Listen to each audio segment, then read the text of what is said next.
Already ఎన్ని మందులు వాడినా మీ మోకాల నొప్పులు తగ్గట్లేదా? ప్రాణ పెయిన్ క్లినిక్ లో అత్యాధునిక చికిత్స. తెలంగాణలో బీఆర్ఎస్ ఖాళీ కాబోతోందా? ఒక్కో ఎమ్మెల్యే సర్దుకుంటున్నారా?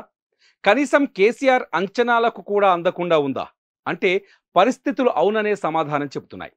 నిన్న మొన్నటి వరకు సైలెంట్గా ఉన్న బీఆర్ఎస్ ఎమ్మెల్యేలు వరుసగా కేసీఆర్కు షాక్ ఇస్తున్నారు. కేసీఆర్కు ఎంతో దగ్గర వ్యక్తిగా ఉన్న పోచారం శ్రీనివాసరెడ్డి కూడా కాంగ్రెస్ పార్టీలో చేరడంతో బీఆర్ఎస్ శ్రేణులు షాక్కు గురయ్యాయి. మరికొంతమంది ఎమ్మెల్యేలు కూడా ఇదే దారిలో కనిపిస్తున్నారు. పోచారం కాంగ్రెస్లో చేరిన మరుక్షణమే ఉప్పల్ ఎమ్మెల్యే బండారు లక్ష్మారెడ్డి కాంగ్రెస్ సీనియర్ నేత జానారెడ్డితో భేటీ అవ్వటం సెన్సేషనల్గా మారింది. త్వరలోనే లక్ష్మారెడ్డి సీఎం రేవంత్ రెడ్డిని కలుస్తారని తెలుస్తోంది. అయితే ఇప్పటికి మాత్రం తాను జానారెడ్డికి పుట్టినరోజు శుభాకాంక్షలు మాత్రమే చెప్పానని తెలిపారు లక్ష్మారెడ్డి. తెలంగాణ ఏర్పాటుకు ముందు లక్ష్మారెడ్డి కాంగ్రెస్ పార్టీలోనే ఉన్నారు. ఆయన సోదరుడు బండారి రాజిరెడ్డి ఉప్పల్ ఎమ్మెల్యేగా పనిచేశారు. గతంలో సీఎం రేవంత్ రెడ్డి చెప్పినట్టు పార్టీ మారే వారికి కాంగ్రెస్ పార్టీ డోర్లు తెరుచుకున్నట్టుగా తెలుస్తోంది. పార్లమెంట్ ఎన్నికల్లో బీఆర్ఎస్ చిత్తుగా ఓడిపోవడంతో ఆ పార్టీలోని ఎమ్మెల్యేలో కూడా కాన్ఫిడెన్స్ లెవెల్స్ తగ్గాయని తెలుస్తోంది. కేసీఆర్కు సన్నిహితంగా ఉన్న నాయకులే పార్టీ మారాలని ఆలోచిస్తుండటం, పోచారం లాంటి పెద్ద నాయకుడే పార్టీని వదిలి వెళ్ళిపోవడంతో మిగతా ఎమ్మెల్యేలో కూడా ఇదే ఆలోచన మొలకెత్తినట్టు తెలుస్తోంది. గత ఎన్నికల్లో బీఆర్ఎస్ 39 సీట్లు గెలుచుకుంది. ఇప్పటికే 4 ఎమ్మెల్యేలు కాంగ్రెస్ పార్టీలో చేరారు. మొత్తం 20 మంది ఎమ్మెల్యేలు బీఆర్ఎస్ పార్టీని వదిలేందుకు సిద్ధంగా ఉన్నట్టు కాంగ్రెస్ వర్గాలు చెబుతున్నాయి. ఇప్పటికే సదరు ఎమ్మెల్యేలతో సంప్రదింపులు పూర్తయ్యాయంటూ జూబ్లీహిల్స్ ఎమ్మెల్యే దానం నాగేందర్ లీకులు కూడా ఇచ్చారు.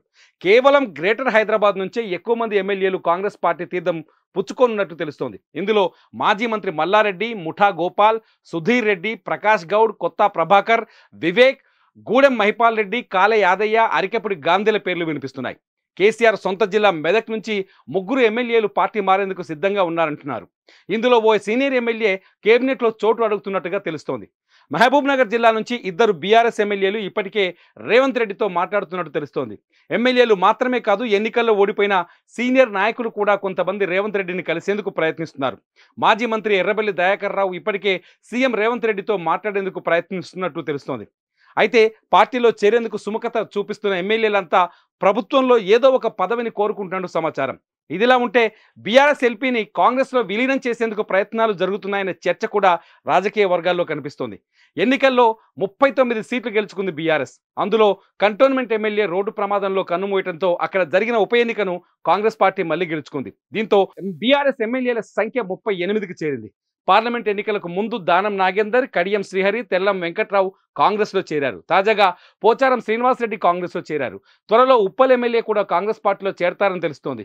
మరో 18 మంది ఎమ్మెల్యేలు బడ్జెట్ సమావేశాలకు ముందే కాంగ్రెస్ పార్టీ తీర్థం పుచ్చుకుంటారని సమాచారం. అయితే మొత్తం 25 మంది ఎమ్మెల్యేలు కాంగ్రెస్ పార్టీలో చేరితే పార్టీ ఫిరాయింపుల చట్టం వర్తించదు. ఈ నేపథ్యంలోనే మిగతా ఎమ్మెల్యేలతో కూడా సంప్రదింపులు జరుపుతున్నట్టుగా తెలుస్తోంది. జూలై 2వ వారం నుంచి జరిగే బడ్జెట్ సమావేశాల్లోపు ఈ ప్రక్రియను పూర్తి చేస్తారని కాంగ్రెస్ పార్టీ నుంచి సమాచారం అందుతోంది. సుమన్ టీవీలో మీ పర్సనల్ అండ్ బిజినెస్ ప్రమోషన్స్ కోసం కింది నెంబర్కి కాంటాక్ట్ చేయండి.